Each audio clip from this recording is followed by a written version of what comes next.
Hi everyone, Chicken here. In the last lesson, we created a head and face guide. In this lesson, we will talk about how to use that guide to place our facial features and how to stylize the features in my style. So we have the head guides from the previous lesson here. Let's start with the silhouette of the head first. A front-facing face is pretty straightforward, but when we turn the head a little bit, like this, the fat and muscle in the face will start to affect our silhouette, mainly in the cheek here. Let's just draw the silhouette, starting with the forehead and the brow here. Then we'll go in for the eyes, and it'll bump out for the cheek like this. And then go back in for the mouth. The rest of the silhouette can be traced pretty closely to our head guide, like the jaw and ears.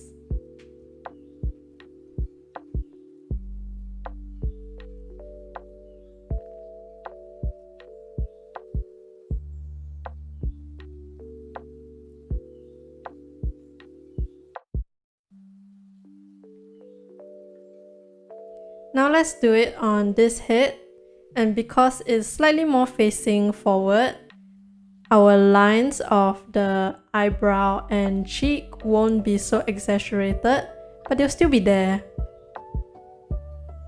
And in real life, there's obviously a roundness to our chins, but when we stylize our portraits, we can sharpen the chin a little bit. And I don't like to go too sharp, because I like to retain just a little bit of that realism, but it's really up to you. Now that we drew on the silhouette, let's just focus on the eyes for now.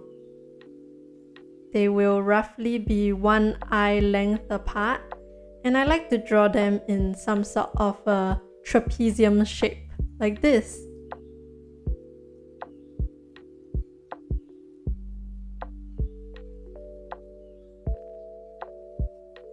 And to draw them in, I'll just fill in the eyelids and round out the edges.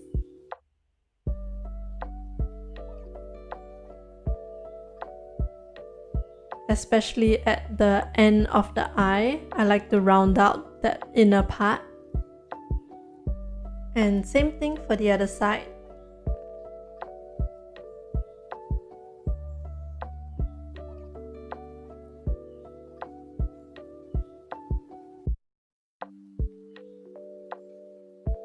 For the eyelashes, you just need to remember that they kind of come out from the inner part of the eyelid. So if we draw them curved like this, it can kind of guide us where and what direction they'll be pointing at.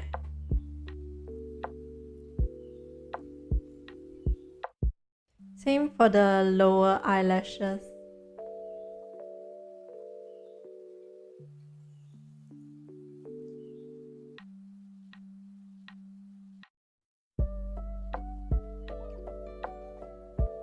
And if we want to squint the eyes a little bit, we can use the lasso and transform tool.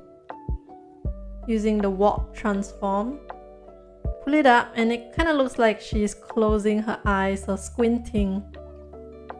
This can help when you're trying to draw different expressions.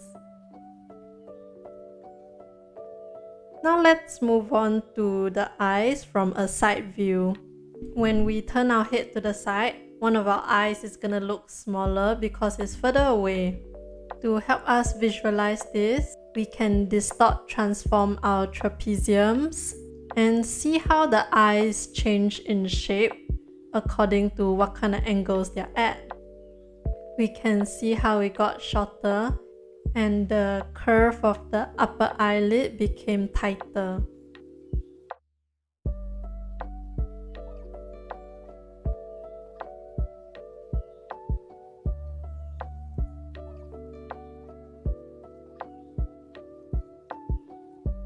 Again, for the eyelashes, visualize them curving outwards from the inner eyelid. And that can help us with where they're pointing.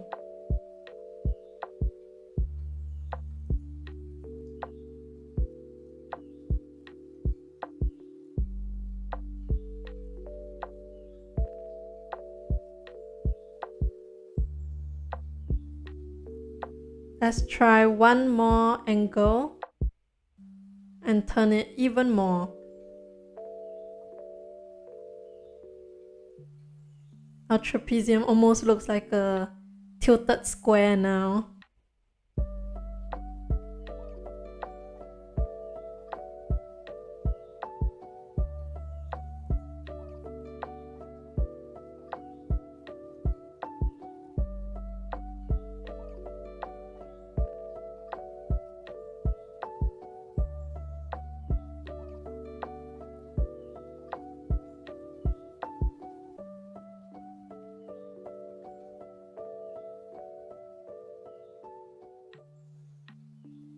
And again, same thing with the eyelashes.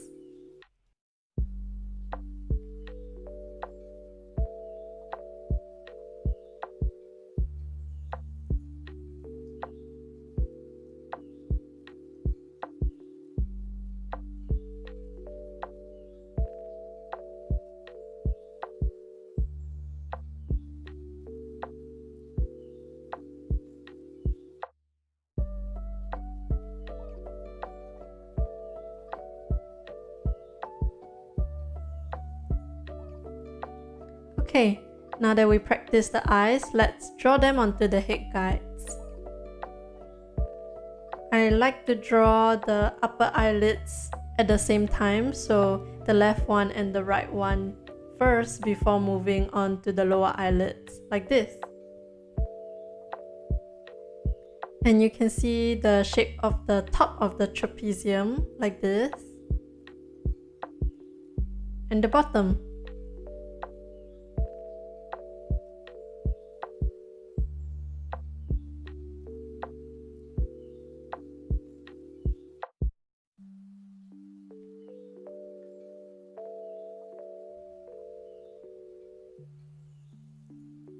And I'll draw a crease for the eyelids.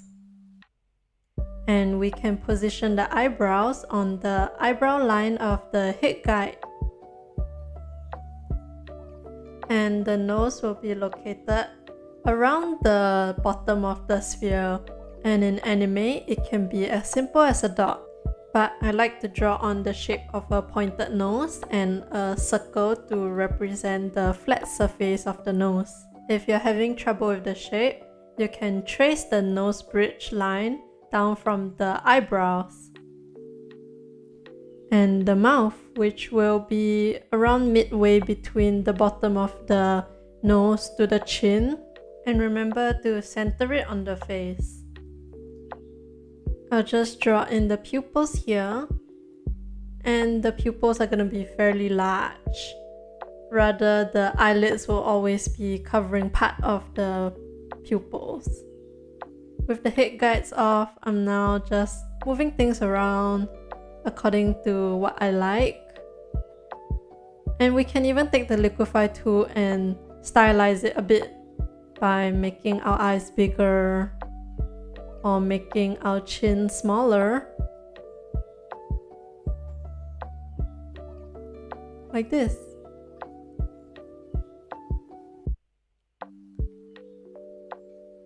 And already it looks more anime-like and less realistic, but still having the correct proportions.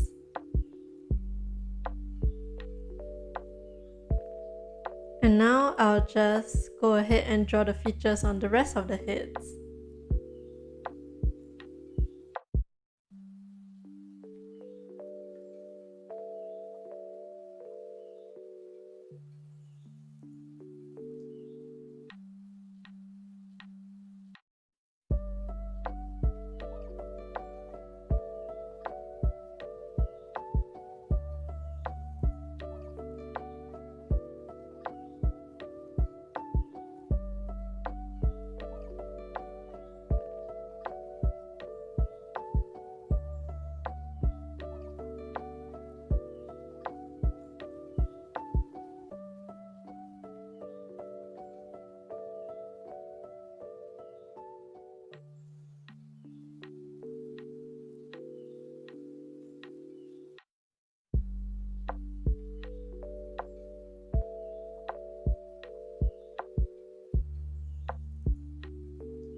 Maybe we can give her a different expression with the eyebrows. Eyebrows are really good at conveying emotion. Just like this, we can already tell she's kind of angry. So let's kind of give her a frowning mouth to give her sort of a grimace. And again, I'll just adjust it a little with the liquify tool. Again, with the side view here, we can see the cheek poking out and then going back in.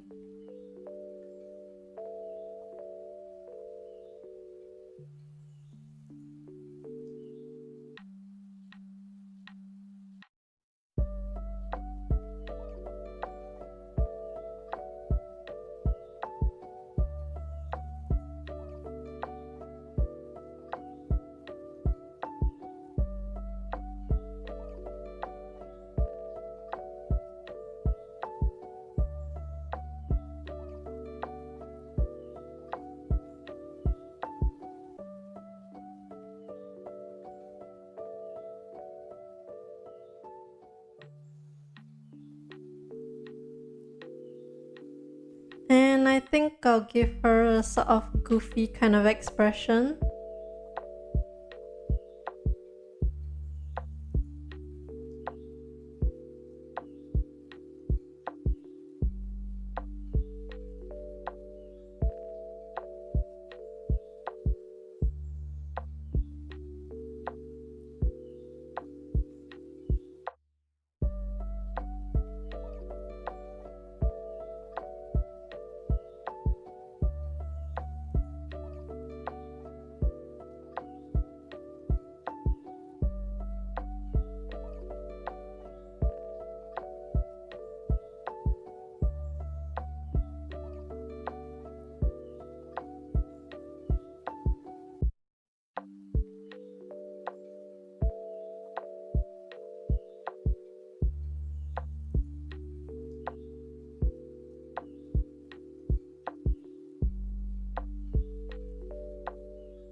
And in anime, sometimes we won't draw the inner part of our eyes.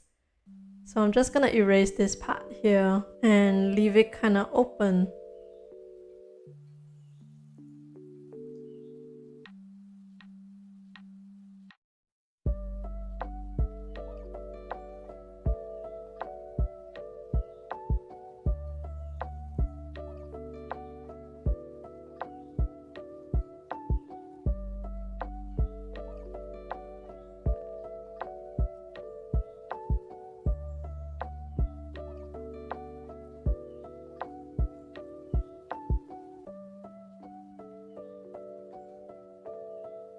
And for the front view, because perfectly symmetrical eyes are pretty hard to draw, I'm just gonna draw the first eye here and duplicate it. I'll flip it and we have our second eye.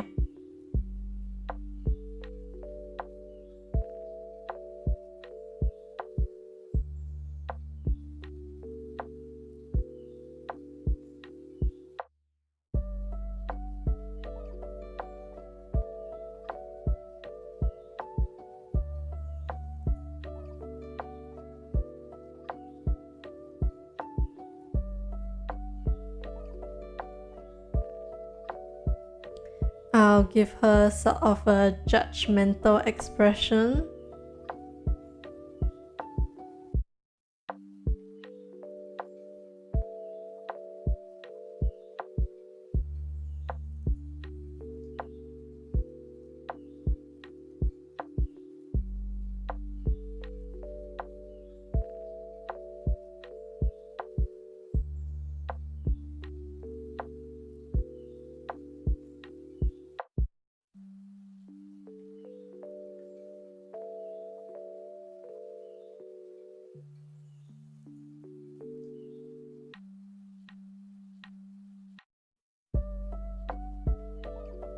And finally, the side view.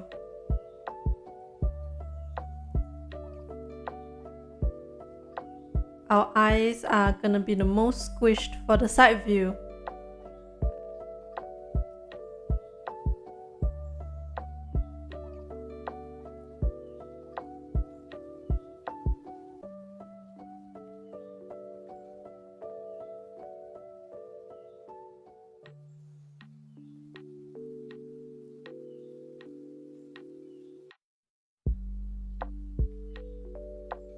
And that's our faces done.